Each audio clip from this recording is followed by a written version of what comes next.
Hello, my name is Stephen Murray, and this is The Knoll, an online gathering place for the people of Oak Knoll Lutheran Church and a place to share our community stories. When I first asked Steve Anderson to come on the podcast, I'd asked him to tell some stories about the old building at Oak Knoll.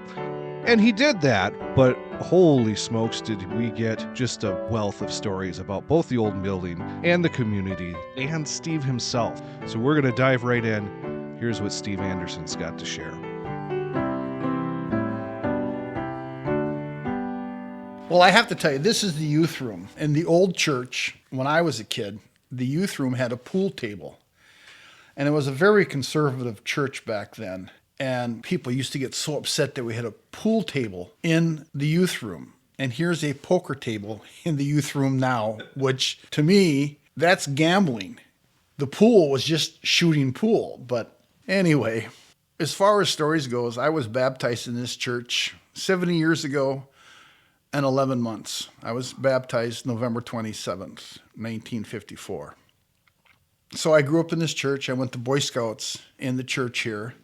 My old scout leader, Guy Barry. I know him, his wife, Anna. I know all of his 6 boys. I know the children pretty well of one of his boys, and I know the children of that child.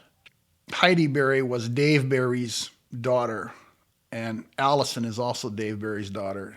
And he's one of the sons. He was one of the older sons. I taught Heidi, Dave's daughter, in Sunday school. This is really kind of weird thinking about this now. We had a member, I want to say Catherine Hagedorn. I Sunday school taught her son, took a break, went back to Sunday school, taught his son, and even got to hold his son's baby.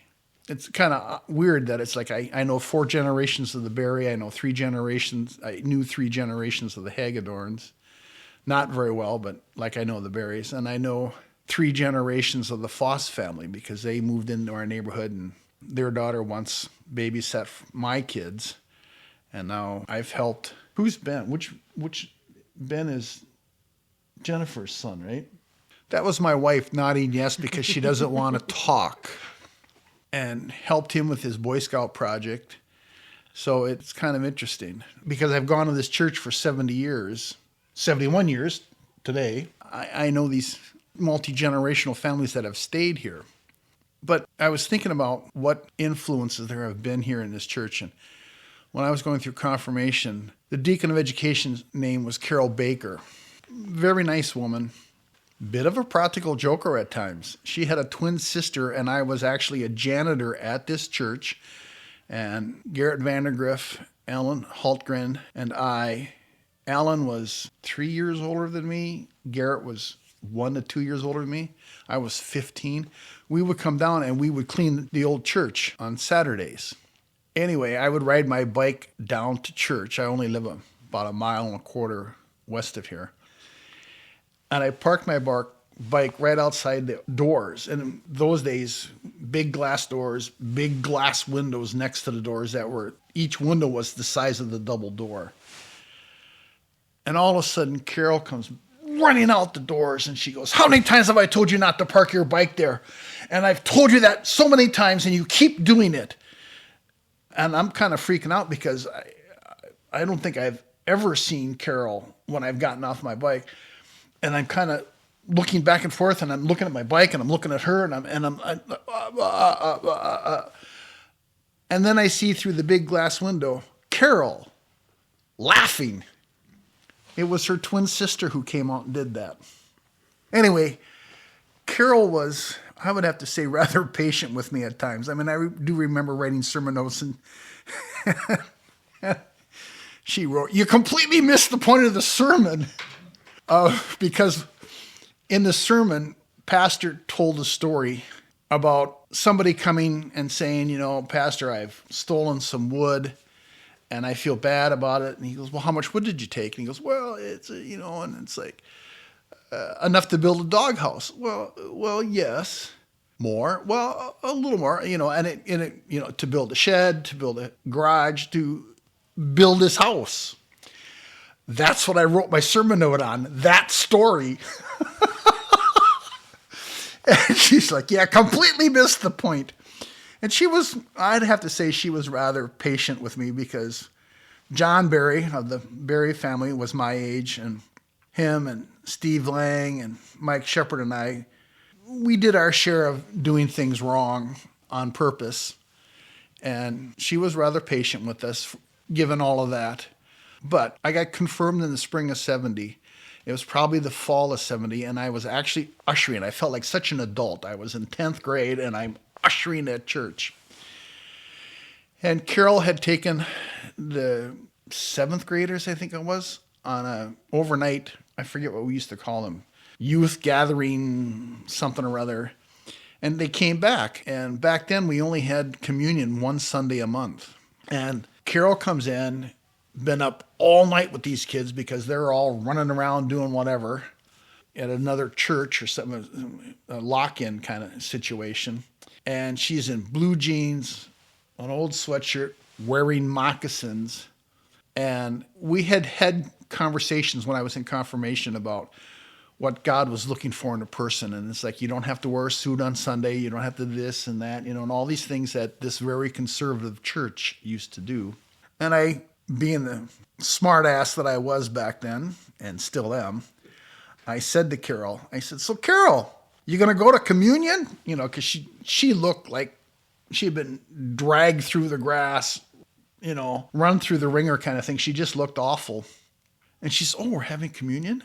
And she walked right down the center aisle of church and went up and had communion. And I thought, wow, this is the first person at church I've seen practice what they preached. And it really, really made a point to me. And just to let you know how conservative the church was back then, all the men came in, took their coats off and their hats off. They hung them up and put hats up on the rack. All the women kept their hats on, kept their coats on. And you would sit in church. And it was an A-frame, and it had a very, very high ceiling. And they wouldn't turn the heat on until sometimes Sunday morning in the wintertime. It was plenty cold in the church. John Barry was like, he was wearing a Navy pea coat, an Army surplus, Navy surplus pea coat, wore it in the church, sitting up in the front row, had his collar turned up, had the coat all wrapped around his neck. Should have heard the elderly women of the church go, look at that Barry. He's so disrespectful. He's wearing his coat, and he turned his collar up, and it's just like, you gotta be kidding me. That was before Carol Baker going up for communion. So when Carol did that, it was like, oh yeah, that's what she's talking about. And then Pastor Hagum left, and we got another Pastor Hansen, as he liked to be called, the Great Dane. He was Danish, and so there was some dog joke made, and he's like, he's a Great Dane. But he always called me sweetheart. And I called him sweetheart. And my high school girlfriend, who ended up becoming my ex-wife, was Catholic. And she just freaked out that he would call me sweetheart, and I would call him sweetheart. Hey, sweetheart, how you doing? It was during my junior year in high school, and Pastor Hansen had done the service. And he said, hey, I want all the parents and teenage kids to stay here, or the high school kids. And so we stayed, and he got up, and he really read the riot act to the parents. Parents, don't you be saying to your children, do as I say, not as I do. I gave my dad a big elbow jab into the ribs. Probably the only time I ever hit my dad that he didn't smack me back. I just loved Pastor Hansen. He really was, I guess, a man of God. And I'm talking about the man of God who God's love, not the man of God who, that's a sin, you're going to go to hell and burn and do this and the fire and brimstone kind of thing. And I've seen those pastors, and it's just like, they're all about you're a sinner. And Carol talked about God's grace. I think Pastor Hansen lived God's grace, and I, through Carol and probably through Pastor Hansen, believe that everybody is welcome in heaven. Idi Amin, he got offered a place in heaven. Hitler got a place offered in heaven, because it's all about love and forgiveness. If they're not in heaven, I believe it's because they chose not to be there. And that's directly from Carol. And the Pastor Hansen just always gave these great sermons. And Pastor Michelle, as much as I love Pastor Hansen, Pastor Michelle has just awed me so many times in church with her sermons. I know this is kind of a goofy thing to do or to think or say, but there have been a couple times in her sermons, and the last Sunday she preached, when she said, when she was giving the communion words of institution, she said, "This is not our supper, this is the Lord's supper, and all are welcome." And this is the second time she said something profound like that.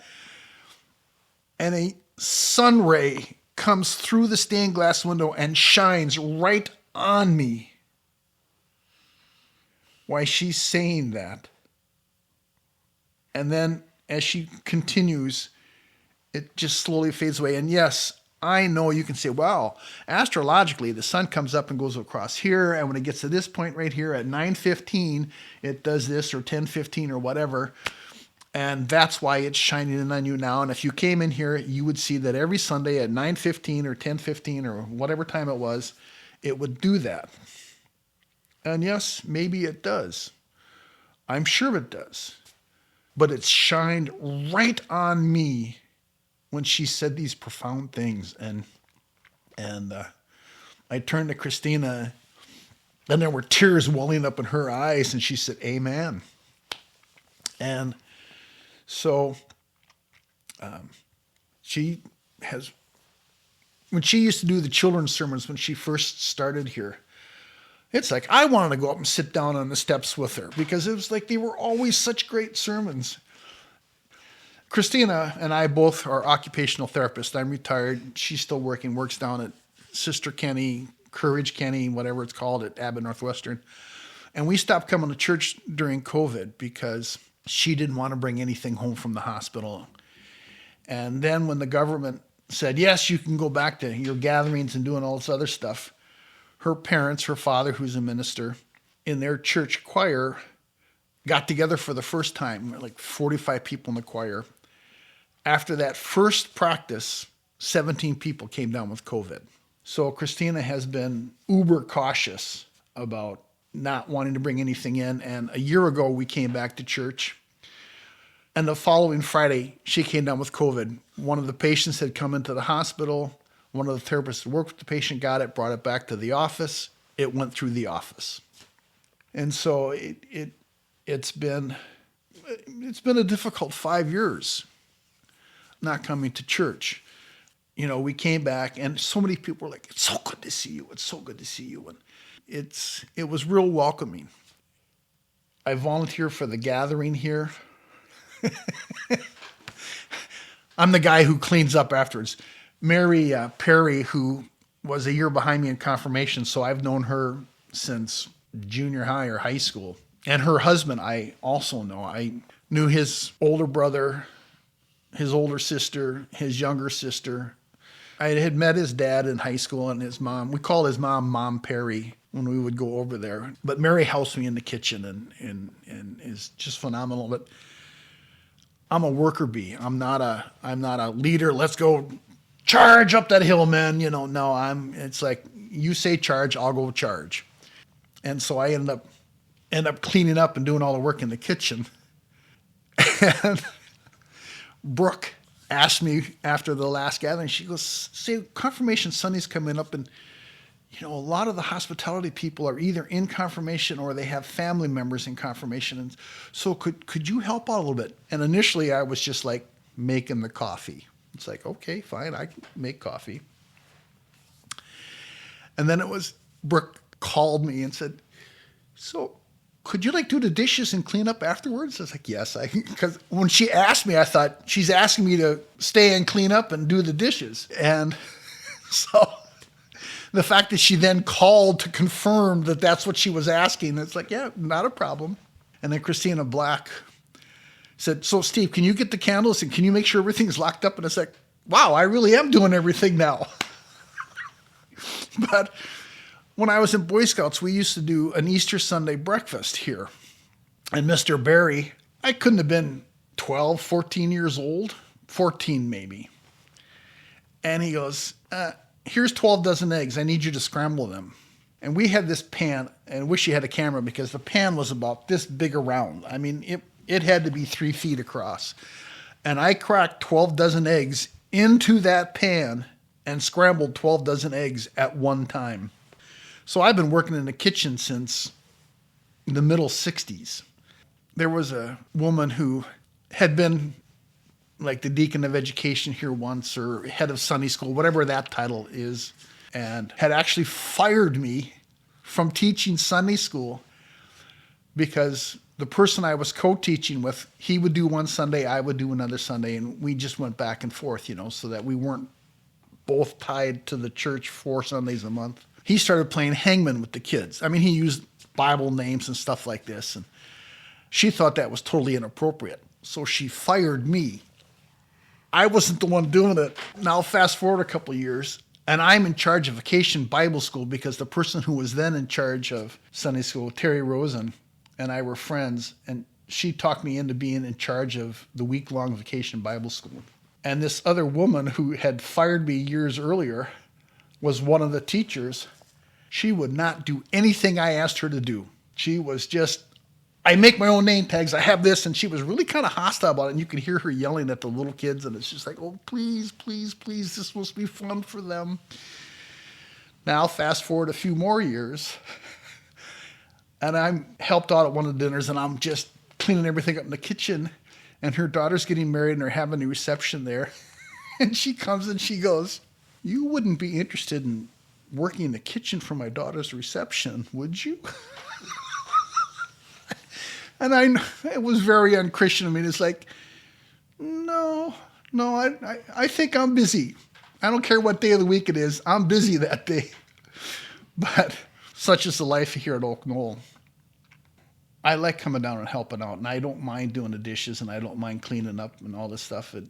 There's a sense of purpose in it. And this is my home. Even though this is not the building I was raised in, this is still my home. And, there are some good people here. And Mr. Barry, I went into the Navy and I got out of the service and I came home 4 years later, and he never attended church. His wife did and all the boys did, but he didn't. And I walked into church probably one of the first Sundays after I got out of the service. There he was in the narthex, standing next to Mrs. Barry. I still remember it. White shirt, red tie, blue blazer, gray slacks. Man, he looked like $1 million. He worked for Otis Elevator. We always saw him in work clothes. His hands were always greasy from working on the elevators and things like this. And he was just like, holy smokes, look at you. It was so good to see him because I hadn't seen him in, the 4 years I was in the Navy and probably sometime before that. But at the same time, that same Sunday, I saw Stan Melby and his wife. And Stan Melby was a volunteer fireman, one of the charter members here in Minnetonka. My parents had lived in a house next to them, and that's how Stan got them to come to this church. My mom and dad actually lived in a house next to the church parking lot before they moved to the house they're in now. So I'd known Stan all my life. All us kids, when the fire department started, all us kids, they would have a sleigh ride in the wintertime. And so it was all the families. And of course, the firemen would throw their kids off the sleigh into the snow.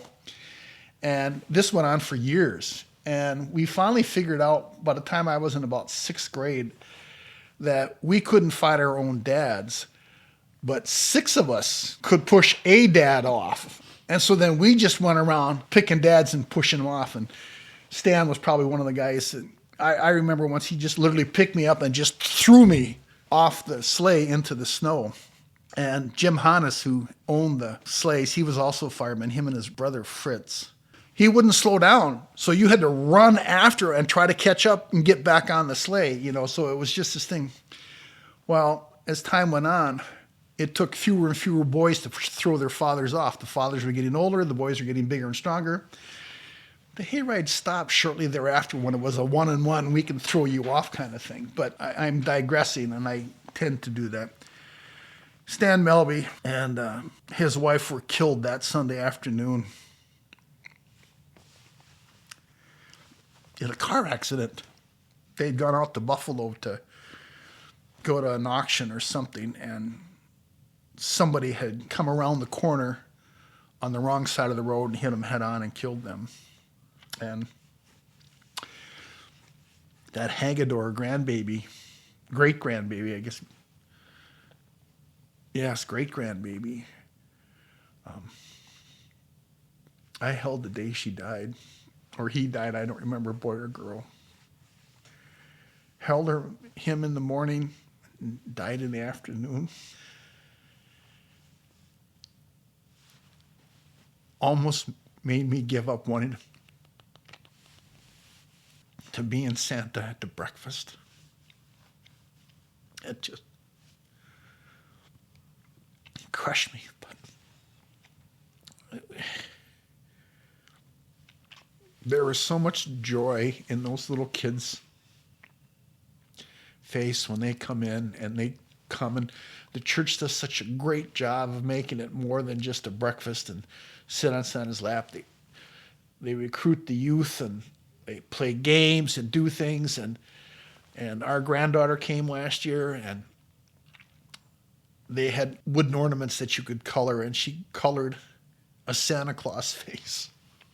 She sneaks into our bedroom, and she moves them, and she puts them in different places so that I don't know why she does it, but then we know she's been in there to do that, and it's that just wonderful thing that the church does, and these community dinners that they do are just so wonderful, and the trunk or treat is so wonderful.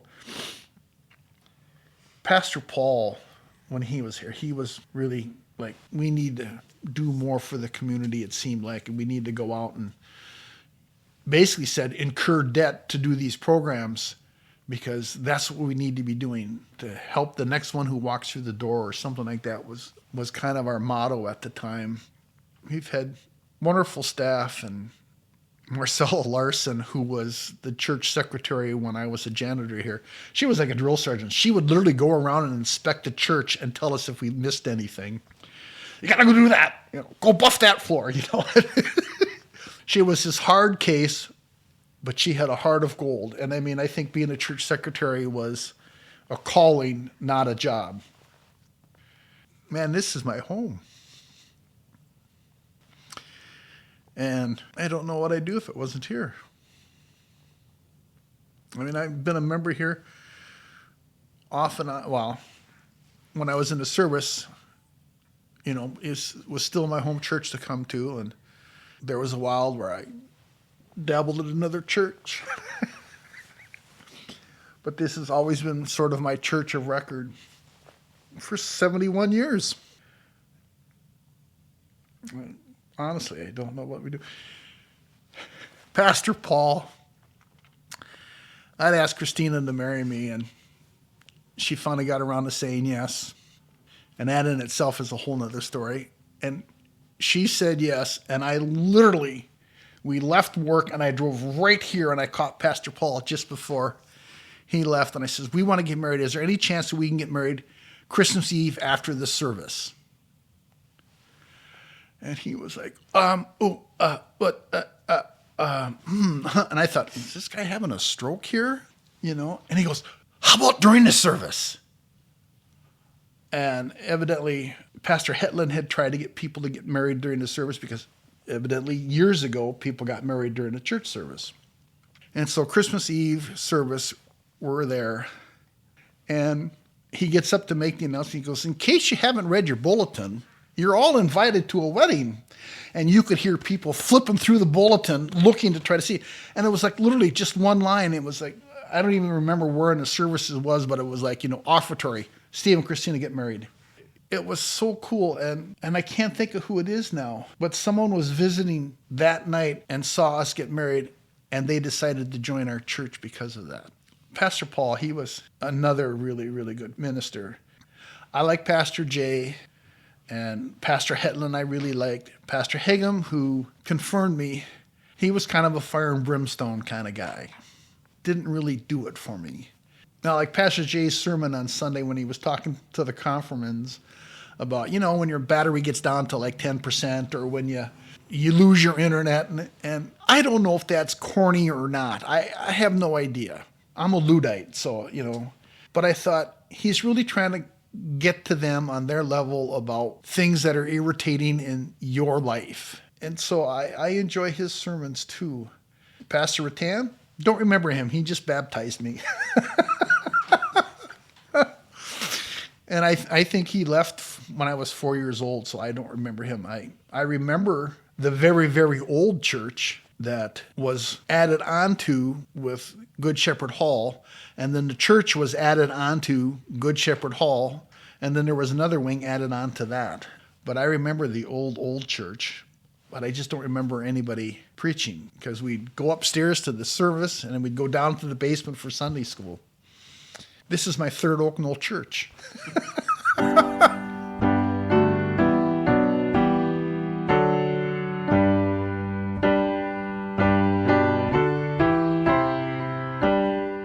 The Knoll is a production of Oak Knoll Lutheran Church in Minnetonka, Minnesota. Music performed by Matt Serrar and produced by me, Stephen Murray. If you would like to learn more about Oak Knoll Lutheran Church, please visit us on the web at oklutheran.org or check out the live stream of our Sunday worship on YouTube every week at 9:30 Central. If you would like to share your story as part of the Knoll podcast, you can find information on how to get involved on our website. Thanks for listening, and God bless.